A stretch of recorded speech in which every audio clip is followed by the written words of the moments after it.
I thought let's talk about the actors who play Bond, and like who you liked and who you don't like the most, because they're.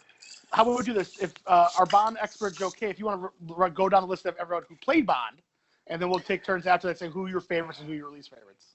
Sure. Yeah. Well, obviously Sean Connery was the first one. Mm-hmm. He did 6 movies in his original run. When he left, George Lazenby took over for one. That didn't. I'm not sure if it didn't do so well or if Lazenby straight up refused to do another one. But they He refused. He refused. Yeah. He was signed up for multiple films, at least 2, and he refused to do the second one. What was he thinking? That is a cash cow. What are you We'll get doing? into Lazenby a little bit later. Okay. And then Connery comes back for Diamonds Are Forever. Roger Moore takes over, does 7. Timothy Dalton does 2 in the late 80s. MGM goes bankrupt, so there isn't like any Bonds until the mid 90s. That's when Pierce Brosnan takes over, and now we have Daniel Craig. There we go. Chris is insane. So Joe K brings back to reality. What's your 2 favorite Bonds? My 2 favorite are, like, of course, I think we probably all agree that Connery has to be one of the 2. Mm-hmm. I don't think none of us would really like these movies if not for Connery. But I'm going to take the exact opposite approach as the other Joe. Timothy Dalton's my other favorite. Okay. I love the 2 movies that he's in. I think he is, just from a technical standpoint, the best actor of all of them to play the role. And I definitely agree with Joe that he doesn't seem to ever feel comfortable in the role as Bond. But both the movies he does, especially License to Kill, he's playing sort of a different version of Bond. One that's kind of gone off the rails. And I just like that because it's a change of pace from the rest of the series. It's a different take on it. I guess why I didn't like License to Kill, or should we talk about that later? Well, let's talk about that. Look, I want to get everyone's favorite Bond so we can get the ground. I mean, who's your least favorite Bond, Joe? Oh, without question, George Lazenby. And I like Craig and Roger Moore and the others. They have their flaws, but like Lazenby is the only one who like I just generally don't watch that movie because I think he sucks so hard in it. Mostly because half of that movie he's not even playing James Bond. He's playing James Bond play a different person. So you don't even get his version of Bond for most of that movie, but I think he sucks all the way through. Okay. Joe K, what's one of your movies you want to put on there? Lord knows I don't want to copy Chris, but of the Craig movies, Skyfall's probably the best one, so I'm going to put that as my number 5. For me, for the Craig era, it's a toss-up between that and Casino Royale, but I think Skyfall is just the most thoroughly all the way through. They hit every mark. I like that one a lot. Joe K, what's your next one? Well, real quick, on Live and Let Die. Okay. A quick poll here. No, we got all day. We go as long as you want. So you got to just talk about it if you like to. Sheriff J.W. Pepper, positive of that movie or a negative? Go. Negative. Positive. That movie's Positive. great. We got a swamp full of black Russians come to shoot the danged out of us. Yeah. I love it. That's Bond's vision of America, man. It's beautiful. Side? That's what. Hey, he voted for Trump. That's And he's in 2 of them. He's in The Man with the Golden Gun too. Yeah. Oh yeah, he is in the Man with the Golden Gun. in that Yep. one. Yeah. okay. Okay. Number 2, Roger Moore. All right. My number 4 is The Living Daylights. That's the first one with Timothy Dalton. I really like how they introduce the new Bond in the training sequence in the beginning of the movie. I love 80s music, so the theme song by Aha is really good, at least for me. I think it's a good cast of villains. There's some good action sequences. I think the only weakness is probably the Bond girl in that one. Actually, I like Miriam Diallo. I thought she was all right. Yeah. Not my favorite, but certainly better than the 2 that followed in License to Kill. I think in the 80s, that like most of the Bond girls were literally just from Playboy magazines. Yeah. You're welcome. Yeah, right. Which is fine. Not complaining on, as far as the posters go. But otherwise, I just think that's just a real. It's like a real good one for like the end of the Cold War, and I like a lot of the action sequences, especially the fight he has with the henchman coming out of the back of the airplane over the Soviet airfield. That is just great stuff. I'm gonna say right now that is a great fucking scene. Oh yeah. It's music's really good in that. I mean, I'll agree with you, Joe. I really think Living Daylights is such an awesome beginning for Dalton, and I really, really like that movie quite a bit. That's why, and I know I'm I don't know, the odd man out in this, but that's why License to Kill was kind of a letdown for me, because I felt the other film was so much better in my opinion. And an interesting thing about that film is quite the comparison that many people have made with the Afghanistani rebels, the leader of that being technically Osama bin Laden of that time Right. period. Yes, I forget about that. It's like, that's right. That's the one where Bond teams up with basically the Taliban. Yeah. And then what's even better is a year later, Isn't it? Stallone does it? Rambo. Yeah, in Rambo 3. Rambo 3. So the greatest British action hero and the greatest American action hero. Because at that right time they were our there. allies, and everyone forgets that. At that Yeah. point, they were, yes, and things obviously changed. God, They get the film dedicated to him for Rambo 3. At the Rambo end of the 3. movie, Yeah. know. Hey, let's do that for one of our podcasts. Let's watch those movies back to back. and Yeah, just hell yeah. Talk about that. What are they up to? Is that- 6 now? No, Yeah, yeah. 5. No, for Rambo? Rambo was 5. No, we Last got. Blood was number 5. Oh, wait, so because it went First Blood. They got all fuckery with the titles. That's what's Yeah, irritating. So the They first put some one is- numbers in the fucking titles. Is the first one called First Blood, and then it's Rambo Yeah. 2? Is it next, or is it next called Rambo? It's First Blood, Rambo First Blood Part 2, Rambo 3, 3. Rambo, Last Blood. Last Blood. Okay, you're correct. Did anyone see Last Blood? Mike, are you still with us? No, I haven't seen it. I wanted to because I do like the Rambo movies. Just I know because you do. You're a big fan. Yeah, I like those in the Rocky movies. Pretty much anything that Stallone's in. But I did not see it. It's one of those. I secretly like. So I stepped away. Yeah. Yeah. I stepped away for a moment. Yes, we saw that. Nature called, Okay. and I came back. What the hell? Okay, so we were talking about there's a Bond movie and a Rambo movie that the main hero teams up with the Taliban. In Rambo 3, he teams up with the Taliban, and then the first Dalton movie, he teams up with the Taliban. Well, yeah. And we were just talking about that, how weird that was. Well, they were the good guys until they weren't, right? Right, yeah.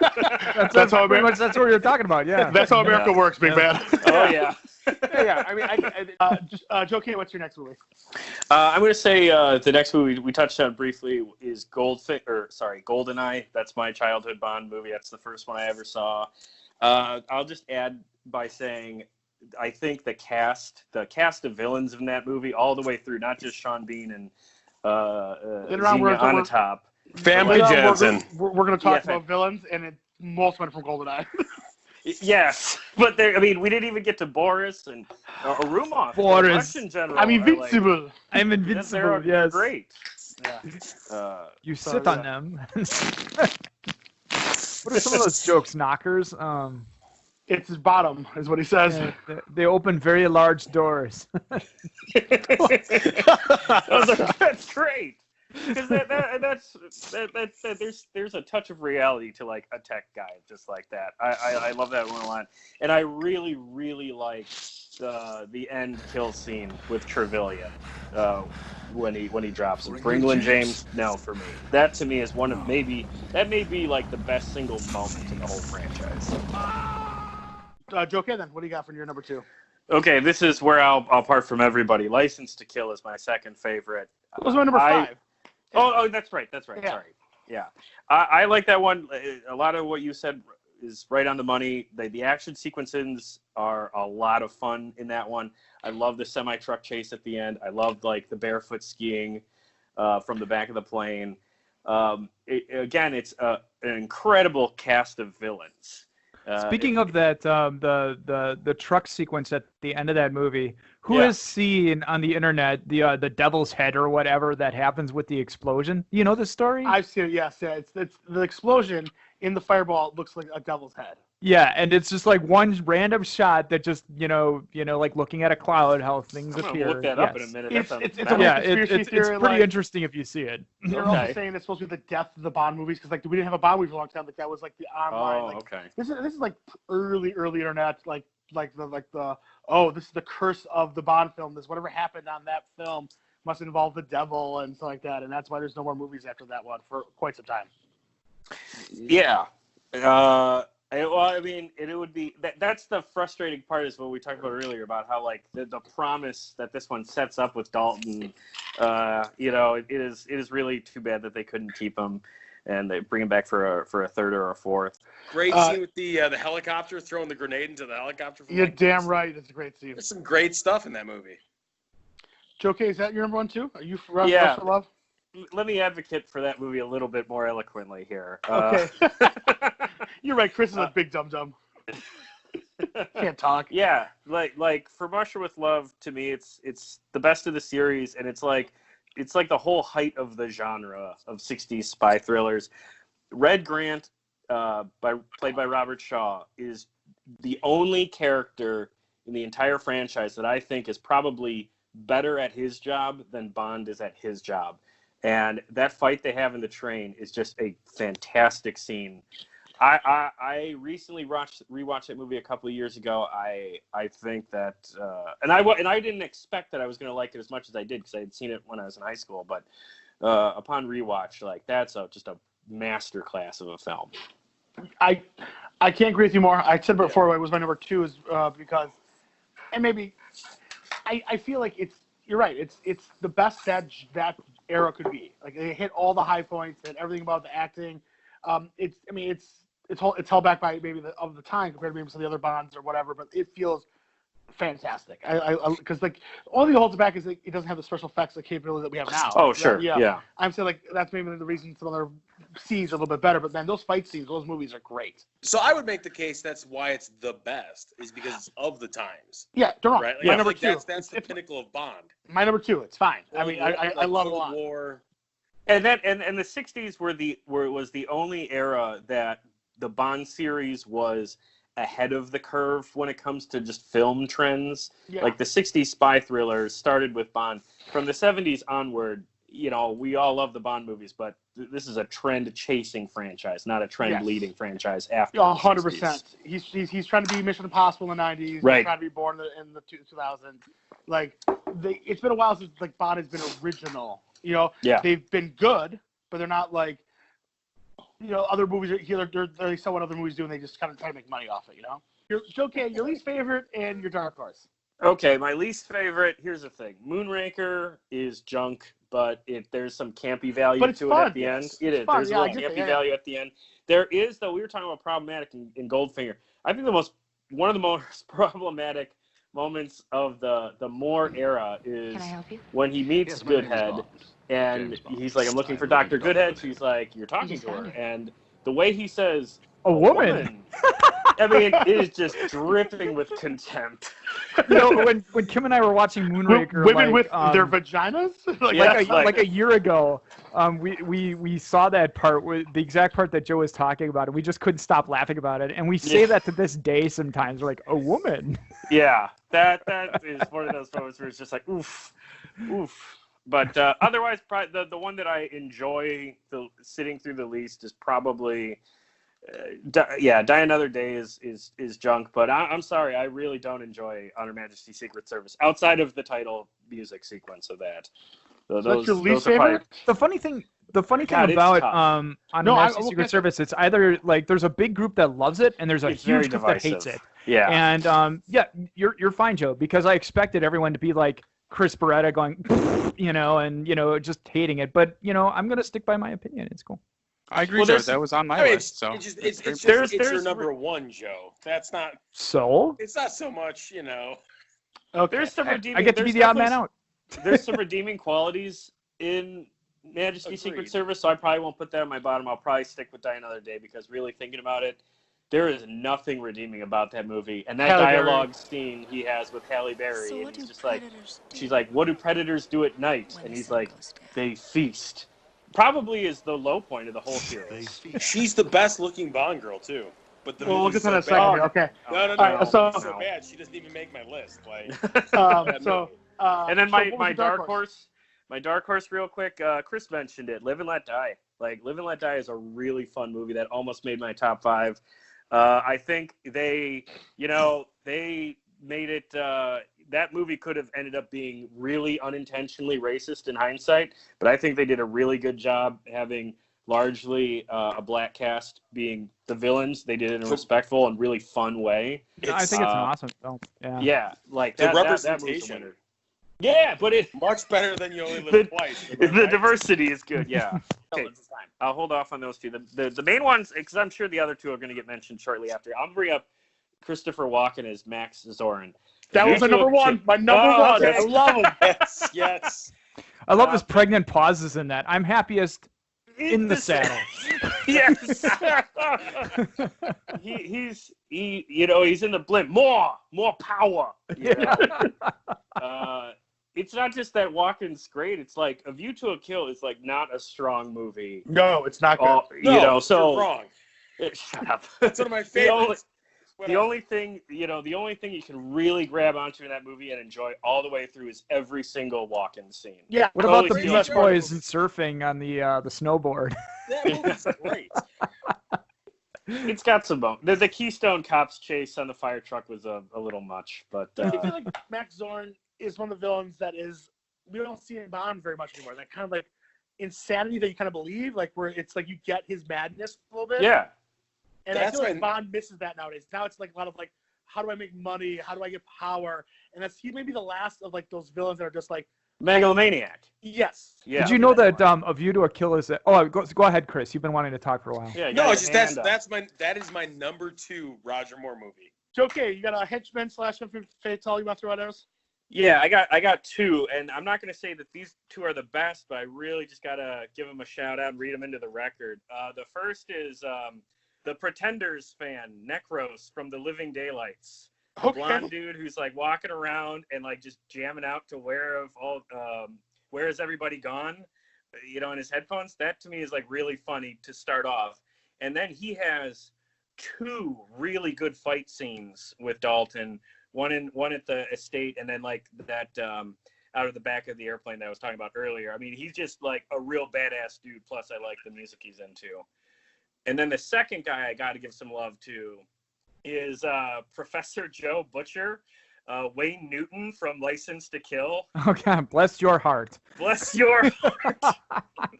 One of my absolute favorite moments of that movie is just every time Wayne Newton is on screen. That dude cracks me up. Can I give one more, just a shout out? Really more, just for one, like literally 1 second of the film. Govinda, the big Indian dude in Octopussy. Yes. When they're in the plane at the end of the movie, and Bond climbs out onto the roof of the plane, and Kamal Khan says, "Go out and get him." He's like, oh, there? Yeah. He gives him a look. That's a great moment. Tom. I've read a couple of the Fleming books. I found them to be, at best, pulp junk.